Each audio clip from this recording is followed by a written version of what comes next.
আগামী বছরের ফেব্রুয়ারিতে অনুষ্ঠিতব্য ত্রয়োদশ জাতীয় সংসদ নির্বাচনকে সামনে রেখে নির্বাচনী উত্তাপ ছড়িয়ে পড়েছে সিলেট ৬ আসনে, জানিয়ে গঠিত সিলেট জেলার বিয়ানীবাজার এবং গোলাপগঞ্জ উপজেলা।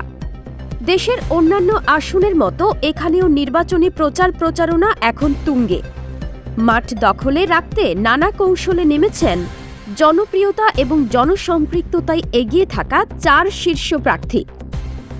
এই আসনে প্রতিদ্বন্দ্বিতা করছেন বিএনপির ধানের শীষ প্রতীক নিয়ে অ্যাডভোকেট এমরান আহমেদ চৌধুরী, দাড়িপাল্লা প্রতীক নিয়ে জামায়াতে ইসলামীর মোহাম্মদ সেলিম উদ্দিন, ট্রাক প্রতীক নিয়ে গণ অধিকার পরিষদের অ্যাডভোকেট জাহিদুর রহমান এবং খেজুর গাছ প্রতীক নিয়ে জামায়াতে উলামায়ে ইসলামী বাংলাদেশের হাফিজ মাওলানা ফখরুল ইসলাম। ৪ জনই নিজ নিজ রাজনৈতিক আদর্শ এবং প্রতিশ্রুতি নিয়ে মাঠ সক্রিয় রেখেছেন। কেউ জোর দিয়েছেন তরুণদের অধিকার এবং অংশগ্রহণে, আবার কেউ ইসলামী মূল্যবোধ এবং ন্যায়ভিত্তিক সমাজ প্রতিষ্ঠায় প্রচার চালাচ্ছেন। প্রতিদিনই কোনো না কোনো ইউনিয়ন বা ওয়ার্ডে ছোট বড় গণসংযোগ, পথসভা, শোডাউন ও উঠান বৈঠক অনুষ্ঠিত হচ্ছে। বিএনপি প্রার্থী এমরান আহমেদ চৌধুরী নিজেকে জাতীয় রাজনীতির একজন পরিচিত মুখ হিসেবে তুলে ধরে দলীয় নেতাকর্মীদের সক্রিয় করেছেন। জামায়াত প্রার্থী সেলিম উদ্দিন ধর্মীয় ও সামাজিক মূল্যবোধের ওপর ভিত্তি করে জনমত গঠনে কাজ করছেন।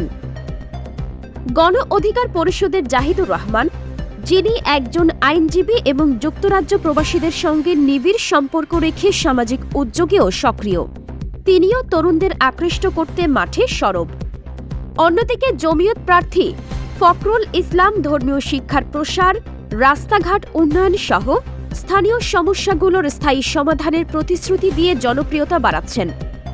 স্থানীয় ভোটারদের মতে এবারের নির্বাচন অনেক বেশি প্রতিদ্বন্দ্বিতাপূর্ণ এবং চমকপ্রদ হতে যাচ্ছে।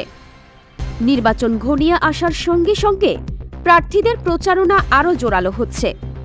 মাঠের লড়াইয়ের পাশাপাশি সামাজিক মাধ্যমেও সক্রিয় রয়েছেন অনেক প্রার্থী ও সমর্থক। তবে কে কার চেয়ে কতটা এগিয়ে আছেন তা জানতে হলে অপেক্ষা করতে হবে। Sujana Yasmin, desk report, the Local Times.